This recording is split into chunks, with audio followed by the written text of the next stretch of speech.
And now,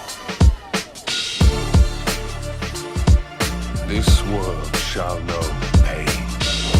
Almighty push. What's going on, guys? It's your boy True Pain Gaming here today with another video. So today is the first deck profile I'm gonna be covering. I don't have the physical cards because the game is still in soft launch. So this is the very first deck profile, and this is a color that coming into the game I had almost little to no interest in. But looking back on it now, after I built this deck for my friend Jonathan to play, and he's gonna be playing that Sunday in the Digimon tournament, the webcam tournament. So this isn't the exact build he's playing. I'm gonna cover that in another video. What I have for you guys here today is a video that is locked behind PPG's Patreon. So they're gonna charge you $5 a month for their decks profiles, but don't worry, guys. Subscribe to my channel, like my videos, comment, tell me you like my work, and I'm just gonna keep bringing them to you guys. Whenever they come out, you can expect the deck profile within a day or two, unless I say otherwise. Big shout out to PPG and Jonathan Cruz, I believe his name is. I could be wrong on the name, but basically PPG had a Digimon tournament, and I think it was a 36 or 38 man locals, and this is the deck that I got first, which is black, which is surprising, but we're gonna go over it, and I'm gonna try and touch on the main points that he made. Again, guys, go support PPG, either buy their products, support their card shop, all that. They make really amazing backpacks, guys. But yeah, this is straight off their Patreon. So let's just enough with the formalities. Let's get right in. So for eggs, we're starting with 4 Kapurimon, 1 Suumon. This is pretty self-explanatory. Kapurimon's just better because a lot of your stuff has reboot because Toy Agumon's like your starter of the deck. Suumon, if it has the same name, gets 1,000s, whatever. Ghostsamon. Okay, so Ghostsamon is a card I really like. It's a free evolution cost, and it's a blocker. Now, usually you don't want to evolve blockers in what I've noticed from the Digimon TCG.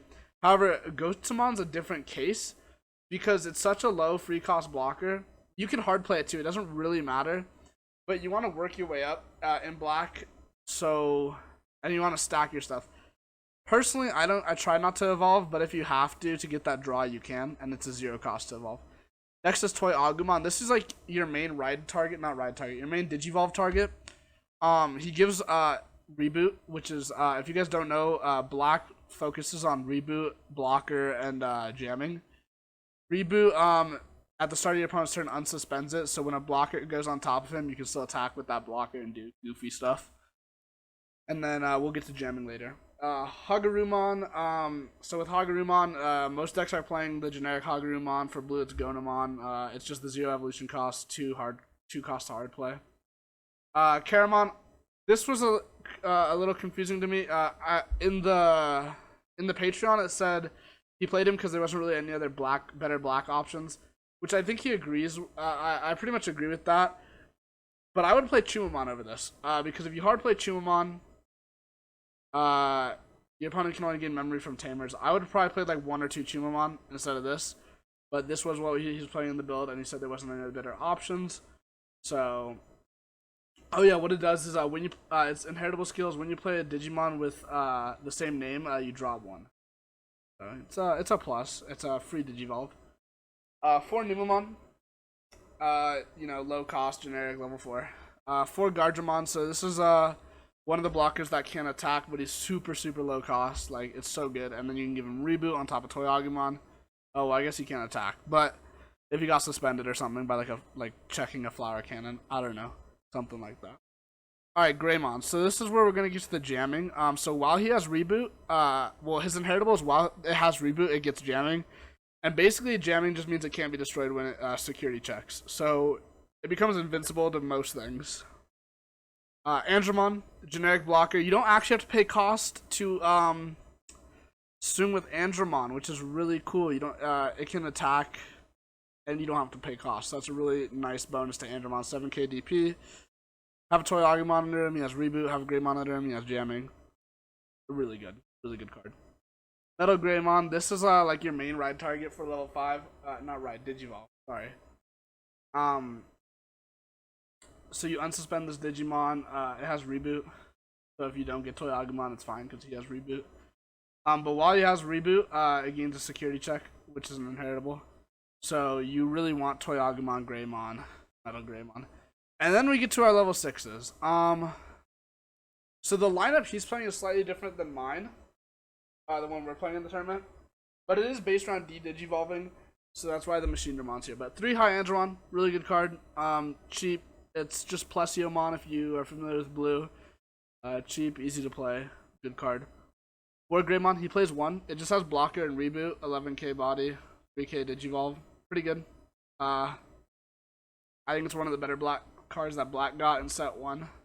Black's gonna get a lot more support in set 2, guys. I believe we get Ragnarlordramon, and we can play Ragnarlordramon in set 2, which is gonna be awesome. Alright, Machinedramon. So, Machinedramon has blocker. I know a lot of people probably don't know what he does, because a lot of decks don't either play him at 1 or don't play him. But he has on play, trigger, D-Digivolve 2. So D-Digivolving is just trashing the top cards of a Digimon to the number it says. So D-Digivolve 2 would get rid of the top 2 cards. And I believe he does it to 2 cards? Yeah, on 2 of your opponent's Digimon, trash up to the top 2 cards, yeah. So he just D-Digivolves 2 cards, which is pretty good. However, it's on play, so, you know, take it with a grain of salt. Volcanicdramon, obviously just Rookie Rush. Like, everybody right now, especially set 1 format, should be playing 2 to 3 Volcanicdramon, I think. Because against Rookie Rush, this card is essentially just a free win, and will get you that dub pretty easy. Alright, onto the boss monster, Millenniumon. So, Millenniumon's busted. It's essentially just Omnimon, but you know, it's slightly worse than Omnimon. Actually, I'm not gonna say it's busted because it's slightly worse, but for what it does, it's a very good card. So this deck, according to what he said in the Patreon, is this deck is intended to basically just turbo out Millenniumon. So let me read you what he does. When D-Digivolving, return one of your opponent's Digimon to the bottom of their deck. So you trash all the cards that are on it, which is pretty good. It's just a pop 1. It's similar to Omnimon in that effect, but it doesn't pop everything. It's weird.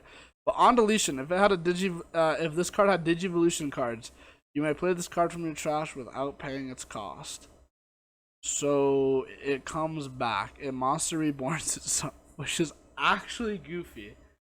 13k body, 15. You're never gonna hard play it, but it's 6 to evolve from either purple or black. This card's insane. It's so good. Just playing it for free is so strong.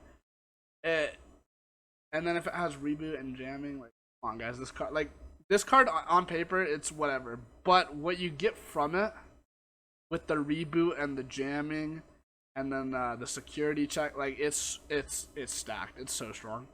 Spider Shooter. Now I see a lot of people for black debating between looking back at good times, Infinity Cannon, and the Spider Shooter. I was on the looking at good times train when that came out. But when I read them on paper, but in practice, I think Spider Shooter is probably a little better.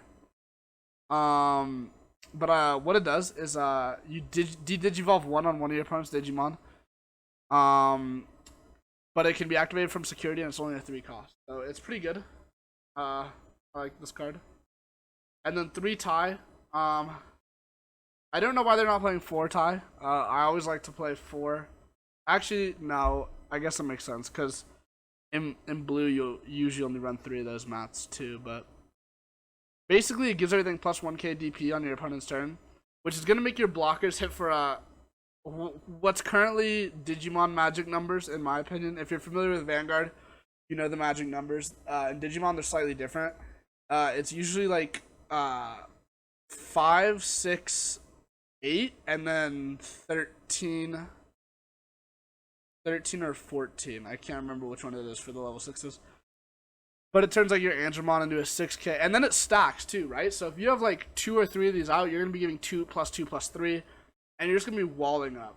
So, really good card. And then again, sets your memory to 3, so it plays around Chumamon.